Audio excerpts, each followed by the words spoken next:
اسی پریشانی کے عالم میں تھا کہ میں نے طبقات امام شورانی کھولا، ویسے ہی بائی دوے تو سامنے ایک بزرگ کا قول آ گیا. وہ کہنے لگے یاد رکھنا بندے بندوں کے محتاج نہیں، بندے رب کے محتاج ہیں. اور اگر کوئی بندہ کسی کا بھلا کرتا ہے نا تو بس اللہ نے اس کی ڈیوٹی لگائی ہے، باقی دے اللہ ہی راہ ہے. بندے بندوں کے محتاج. اگر کوئی بندہ کسی کو کچھ دیتا بھی ہے تو وہ اللہ کی دی ہوئی ڈیوٹی سر انجام دیتا ہے. بندے او ہو میرا تو رو رو کے برا حال ہو گیا. اور میں نے کہا تو کیا سوچنے لگ گیا تھا، تو کچھ ہے؟ میں مسکین پرانا خادم کسے در ملی نہ ٹوئی، تے واصف یار نے نظر جو کیتی تے واصف ہی ہوئی. وہ پتہ سارا ہے نا سردار نو کیتیاں دا، اے دا پردہ چپایا ہی چلو بھلا ہو سی. الجھے نہیں، لوگ الجھا دیں گے آپ کو، چھوٹی سی بات کریں گے آپ الجھ نہیں، آپ کہیں گے اوہ میری وجہ سے چل رہا. تیری وجہ سے کچھ بھی نہیں چل رہا، کچھ بھی نہیں تیری وجہ سے چل رہا. بڑے بڑے تھے جو قبروں میں لیٹ گئے، ہوئے نامور بے نشاں کیسے کیسے، اور زمین کھا گئی نوجوان کیسے کیسے. کہاں میرے بھائی کسی کی وجہ سے نہیں، یہ نظام میرے رب کا ہے اور میرے مالک کی قدرت سے چل رہا ہے. یہ نبی کریم علیہ السلام کی نگاہ کرم سے چل رہا ہے. اس لیے الجھے نہیں. آپ کو لوگ الجھائیں گے، کہیں گے کب تک جی آپ تو فلانا تو بس ایسے ہوگا. نہ الجھے نہیں، کبھی نہیں الجھے. سنیں، ہمارے ارد گرد کے حلقہ یا احباب کا ٹھیک ہونا اتنا ضروری ہے کہ داتا گنج بخش علی اجویل رحمت اللہ علیہ فرماتے ہیں کہ مکہ معظمہ میں ایک شخص طواف کعبہ کر رہا تھا. بڑے سارے لوگ کہہ دیتے ہیں دعا میں یاد رکھنا، دعا میں یاد رکھنا، تو وہاں نا اپنی طلب اتنی زیادہ ہوتی ہے کہ وہ بندہ مطلب خزانے کے سامنے کھڑا ہے تو وہ کہتا ہے یہ بھی اپنے لیے لے لوں، یہ بھی اپنے لیے لے لوں، یہ بھی اپنے لیے لے لوں. ہوتے ہیں کچھ لوگ جن کو مطلب جو نظروں سے ہٹتے نہیں تو بندہ ان کے لیے دعا کرتا ہی رہتا ہے، لیکن زیادہ نہیں. میں آپ کو صحیح کہہ رہا ہوں، کم لوگ ہوتے ہیں. آج ہم جاتے ہیں بڑا مشکل سے سفر کر کے حرم شریف میں، لیکن بڑی آسانیاں، جہاز کا سفر ہے، بہت ساری آسانیاں. تو ایک بندہ 6 ماہ سال پیدل اس نے سفر کیا اور حرم شریف پہنچا، وہاں اس نے دعائیں مانگنی. اب اسے کوئی اور یاد آتا ہے، وہ تو بھائی خرچ ہو گیا، اس کا تو وجود تھکن سے چور ہو گیا.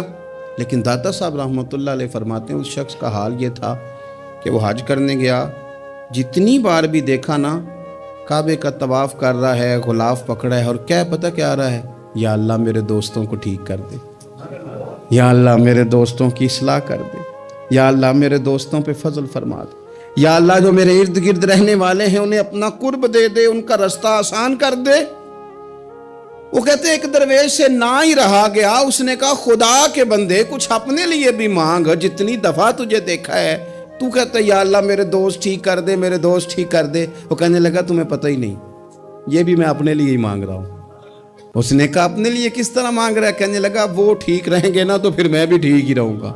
جب چاروں جانب سے مشورہ ہی خیر کا ملے گا تو میں کیسے بگڑوں گا؟ جب وہ سارے مجھے اچھی رائے دیں گے اور اچھی طرف ہی قائل کریں گے تو کیسے کام خراب ہوگا؟ تو میں بالواسطہ اپنے لیے ہی اللہ سے سوال کر رہا ہوں کہ یا اللہ انہیں سوار دے تاکہ میرا بھی فائدہ ہو جائے. اپنے حلقہ اثر میں ایک تو خود اچھی بات کریں، بری نہ کریں، اور دوسرا نہ کوشش کریں کہ ایسے لوگوں کے پاس جا کے بیٹھیں. اور جا کے بیٹھنے کے لیے بھی نا انسان کا پہلے ارادہ، پہلے نیت. ہم جب کسی جگہ جاتے بھی ہیں تو ہماری نظریں اتنی طائرانہ پہلے پڑتی ہیں، اتنی تنقید کرتے ہیں. پہلے ہم نے اپنے ذہن میں جو خاکہ بنایا ہوتا ہے نا کسی کا، پہلے اس میں اسے تولتے ہیں. پہلے ہم پوری طرح نچوڑ کے دیکھتے ہیں کہ کون سی چیز صحیح ہے اور کون سی غلط ہے. اس ذائچے میں اگر کوئی پھر بھی پورا اتر آئے، پھر بھی اس کی کہی ہوئی باتوں کو اس ذوق سے قبول نہیں کرتے. جب آپ کا سیکھنے کا مزاج ہے تو پھر تو ہمیں کہا گیا کہ یہ علم، یہ معرفت، یہ تو مومن کی گمشدہ میراث ہے، مومن کی ہے، اس سے گم ہو گئی ہے. جہاں سے ملے وہاں سے حاصل کرو. خیر کی بات آپ ذہن بنائیں، اچھا گمان کریں کہ یار میں نے سیکھنا ہے، تو آپ طالب علم سے بھی سیکھ لیں گے، چھوٹے بچے سے بھی سیکھ لیں گے. اگر آپ کا ذہن ہے اور اگر یہ نہیں ہے تو پھر میرے بھائی اینک کی اتنی تگڑی ہے، اتنی سخت ہے کہ اس کے شیشوں پر کوئی پورا اتر سکتا ہی نہیں، تو پھر کس طرح سیکھیں گے؟ آپ حضرت ابن الجوزی رحمۃ اللہ علیہ فرماتے ہیں کہ ایک درویش تھے، حضرت ابو ہاشم ان کا نام تھا. کہتے ہیں بڑی مجبوری تھی، مجھے کہیں جانا تھا تو کشتی نہیں مل رہی تھی، اچانک ایک کشتی گزرنے لگی تو میں بھی سوار ہونے لگا تو ملاح نے مجھ سے کہا کہ یہ ایک صاحب بیٹھے ہیں بڑے امیر ہیں، ساتھ ان کی کنیز ہے، انہوں نے مجھ سے بک کر لی ہے ساری کی ساری، کی عقیدہ سی سالم کرا لیا ٹانگا، وہ ساری کی ساری بک کر لی ہے تو میں تو کسی کو نہیں بٹھا سکتا۔ تو وہ جو صاحب بیٹھے تھے بڑے سیٹھ آدمی تھے، کہنے لگے میاں آپ کسی اور کشتی میں، وہ جو ان کی کنیز تھی نا، وہ کہنے لگی چہرے سے کوئی نیک آدمی لگتا ہے، چلو اتنی سواریوں کی جگہ ہے، کسی کونے کھدرے میں بیٹھ جائے گا، ہمارا کیا جائے گا۔ کہا اچھا چلو آ جاؤ، کہتے میں کونے میں بیٹھ گیا، تھوڑا رستہ آگے گیا، انہوں نے کھانے کا سامان نکالا، مجھے بھی کھلایا، لیکن کھاتے کھاتے میری نظر پڑی تو اس میں تو شراب کے برتن بھی تھے معاذ اللہ۔ پھر اس شخص نے کھانا کھانے کے بعد اس کنیز سے کہا کہ مجھے معاذ اللہ گانا سناؤ، وہ گانے گانے لگی، یہ میری طرف متوجہ ہونے لگا، مجھے کہنے لگا سنو، میں نے کہا میں یہ نہیں سنتا،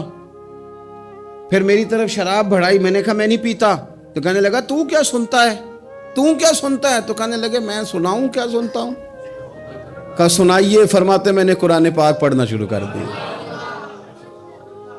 کچھ لوگ، میں آپ کو یقین سے کہتا ہوں، کچھ لوگ ایسے ہیں جن کی زندگی دور گزر گئی ہے مسجد سے، انہیں کو بندہ چاہیے جو تھوڑا سا جا کے پیغام حق سنائے، یعنی ان کو پتہ ہی نہیں ہے کہ دین میٹھا کتنا ہے، حسین کتنا ہے، قرآن میں چاشنی کتنی، سرکار کی تعریف کا، نعت خوانی کا رنگ کتنا شاندار ہے۔ میرا یہ ماننا ہے کہ جسے رب رسول کے رنگوں کی خوشبو کا پتہ چل گیا نا، پھر دنیا کا کوئی اور رنگ اسے اپنی طرف مائل کر ہی نہیں سکتا، سوال ہی پیدا نہیں ہوتا۔ کچھ لوگوں نے سونگا نہیں ہے، آئے نہیں ہیں، قریب نہیں آئے، تو شیخ ابو ہاشم کہتے ہیں مجھے کہنے لگا سناؤ نا، امیر آدمی تھا، کبھی اس طرف گیا ہی نہیں تھا، ڈھیروں لوگ ہیں جو نئی مسجد جاتے، الہاکم التکاثر۔